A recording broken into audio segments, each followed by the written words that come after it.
Slavă Veledeja.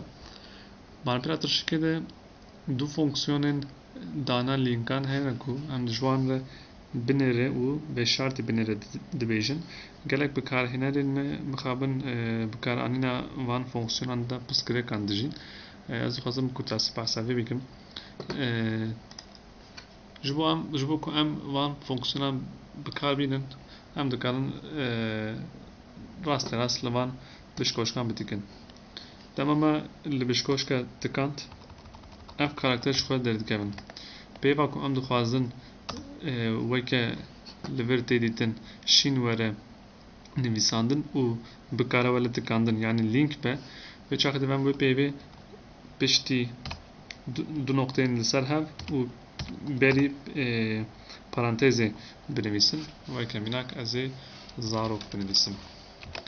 Gel ez wisa binivîsim û pêl bişîne bikim, ev pê ên wek li jor wê wisa derkeve. Pêva zarok wê şîn be û ev karakterên binêre û parantez wê derkevin. Lê gel em bixwazin ev dernekevin, tenê ev tenê rengê nivîsê biguhere û bibe link, wê çaxê lazim e ez fonksiyona veşartî binêre bikarbînim. Ji xwe navê wî li ser e veşartî binêrê de ev karakterên din tên veşartin.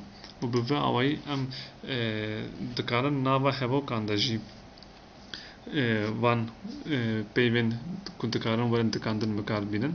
Weke mînak ez li vir ez ê pê hevokek çêkim. Zarokên ku hêtû tiştî nizanin.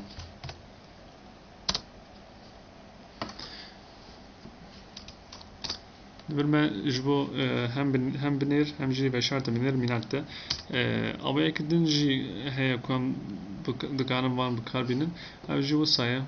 Ez hevokek kopî bikim û li vir ji ber bikim. Gel em dixwazin pêva zarok were dikandin, yani an jî bikare were dikandin, em dikarin pêva zarok li bijêrin û pêl li veşartî binêre bikin. Heman tişt diqewime. An jî em pêva mezin binivîsin û bixwazin ev pêv weke binêre were nîşandan, ez vê pêvê dibijêrim û pêl binêre dikim.